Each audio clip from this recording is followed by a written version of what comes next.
जैसा कि आप लोगों को पता है या फिर आप जानते हैं कि मंडे टू थर्सडे तक में हम एक्सेल की वीडियोस लेकर के आते हैं अपने चैनल पर आपके लिए स्पेशल। और उसके बाद में जब फ्राइडे आता है तो फ्राइडे में फोटोशॉप के ट्यूटोरियल यहाँ पर मिलेंगे आप लोगों को। फोटोशॉप में पूरा ही कोर्स मैं रेगुलरली लेकर के आ रहा हूँ, तो उम्मीद करता हूँ वीडियोज़ आप देख रहे होंगे। तो यहाँ पर फिर बात कर लेते हैं सैटरडे और संडे में, उसमें हम डेटा एंट्री का कोर्स भी अवेलेबल मैंने कर दिया है, तो रेगुलर इसकी भी वीडियोज़ आ रही हैं, तो ये भी आप लोग देख लेंगे जा करके। देखने के लिए मैं बताता हूँ, यहाँ पर आपको चैनल पर जाना होगा और सर्च करेंगे वेब इंस्टीट्यूशन। ठीक है, मैं यहीं से दिखाता हूँ। चलिए, ये वेब इंस्टीट्यूशन टाइप किया और यहाँ से एंटर बटन दबाते ही वेब इंस्टीट्यूशन की जो है प्रोफाइल यहाँ आ जाएगी। और ये देखिए पहले नंबर पे सर्चिंग में आ जाएगा। और यहाँ पर जब ऐसे क्लिक करोगे तो इसमें करीब करीब मैंने आपके लिए 122 के करीब वीडियोस डाल दी हैं, और चैनल पर आप ये सारी चीज़ें आने वाले ट्यूटोरियल्स के बेस पर सीखेंगे। ठीक है, तो यहाँ पर जो है आप प्लेलिस्ट में जाएंगे, सभी प्रकार की जो प्लेलिस्ट है आपको मिल जाएगी। देखिए कोर्स मैंने क्या क्या बना दिया इसमें, फोटोशॉप के लिए है, एक्सेल है, एमएस वर्ड है, डेटा एंट्री है और कंप्यूटर बेसिक।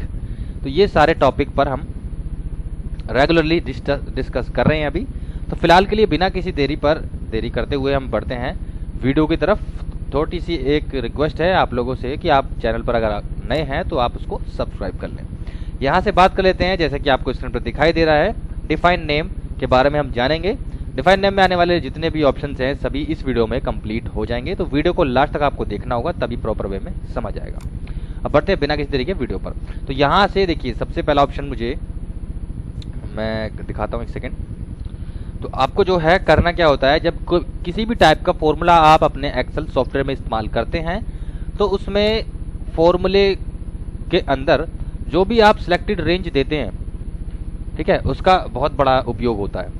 तो हमें किसी भी फॉर्मूले का इस्तेमाल करते टाइम उसको बार बार रेंज को सिलेक्ट करना होता है। तो अगर इसी काम को हम सिलेक्ट ना करें बार बार, फॉर्मूला हम कोई भी यूज़ करें लेकिन जो हम रेंज देते हैं उसको बार बार सिलेक्ट ना करना पड़े, तो कितना ईजी, बहुत ज़्यादा ईजी हो जाएगा काम करने का। ठीक है, तो इसी टॉपिक पर हम बात करने वाले हैं। सबसे पहला ऑप्शन मुझे यहाँ पर मिलेगा, नेम मैनेजर के बारे में बाद में बात करेंगे क्योंकि ये इसका मैनेजमेंट सिस्टम है एक तरीके से। तो यहाँ पर डिफाइन नेम के लिए ऑप्शन जो मिलता है हमें, यहाँ पे ऐसे क्लिक करेंगे और यहाँ से आपको जो भी सिलेक्टेड रेंज है उसका नाम देना है। ठीक है, जो भी आप नाम देना चाहो, जैसे कि मैंने दे दिया यहाँ पर DT करके दे दिया। और स्कोप, यानी जो इसका स्कोप, ये कहाँ तक इसका फैलाव हो।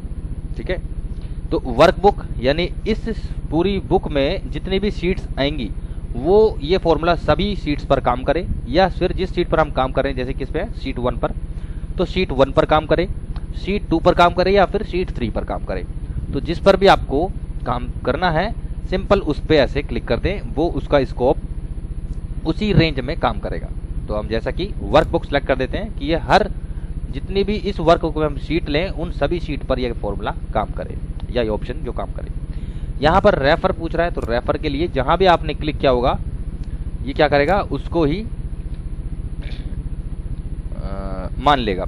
तो यहाँ पर हमें इस रेंज को देना है कि भाई हम जब भी इस रेंज को सिलेक्ट करें ऑटोमेटिक ये फॉर्मूले के अंदर इंक्लूड हो जाए। तो यहाँ पर मैंने दिया ओके बटन पर क्लिक करते ही आप किसी भी तरह का फॉर्मूला आप इसमें इस्तेमाल करते हैं, जैसे कि मैंने किया सम।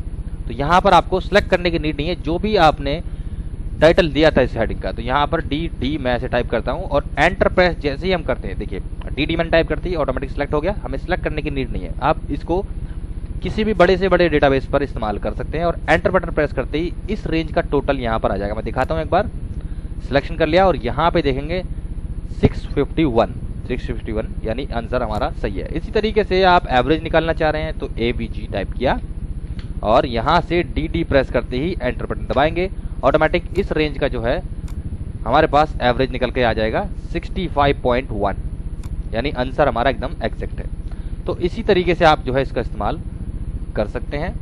यहाँ पर जो भी यूज इन फॉर्मूला, अगला ऑप्शन, जो भी फॉर्मूला आप इस्तेमाल करते हैं उसकी सिलेक्टेड रेंज जो भी आप हमने बनाई है इस वाले ऑप्शन के जरिए, तो उन सभी की लिस्ट यहाँ पर आ जाती है। जैसे कि मैं और कुछ बताता हूँ, जैसे कि इस पे बता देते हैं। ठीक है, तो यहाँ पर डिफाइन नेम पर गए और यहाँ से इसको मैंने दे दिया PPY।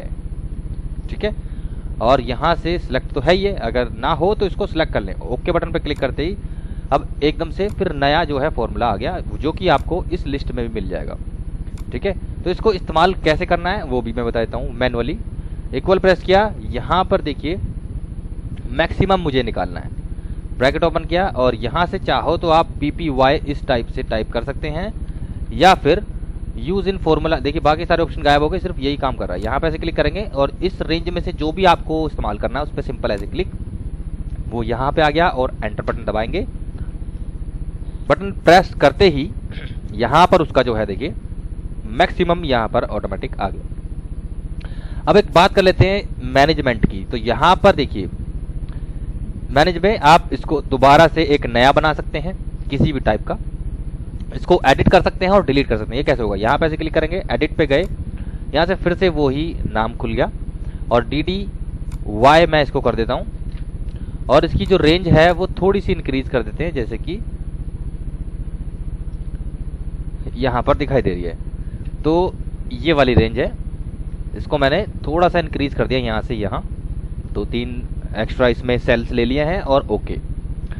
तो अब क्या होगा, इसमें चेंजमेंट कर दिया। अब इसमें थोड़ा सा अमाउंट लिख देते हैं 56, 69, 98 इस तरीके से कुछ भी। ये होने के बाद में अब इसको यहाँ से मैं फिर से दिखाता हूँ, मिनिमम का फॉर्मूला इस्तेमाल हम करते हैं इसमें।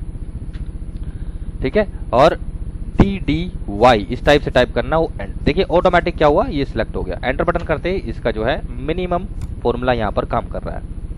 तो इस तरीके से आप इसको मैनेज भी कर सकते हैं। यहाँ से अगर किसी भी टाइप को डिलीट करना है, यहाँ पे सिंपल ऐसे क्लिक, डिलीट बटन को ऐसे दबाएंगे और आर यू श्योर यानी आप सहमति देते हैं तो ओके बटन पे क्लिक किया, सिंपल डिलीट हो जाएगा ये। ठीक है, अच्छा अब एक लास्ट ऑप्शन की बात कर लेते हैं, यहाँ पे क्रिएट फ्रॉम सिलेक्शन। तो पहले मैं इस रेंज को कर देता हूँ यहाँ से डिलीट, और जो है अब मैं दिखाता हूँ इसका इस्तेमाल। तो आपको करना क्या है, यहाँ पर क्रिएट फ्रॉम सिलेक्शन आ जाएगा। तो सबसे पहले आपको इस रेंज को सिलेक्ट करना होगा।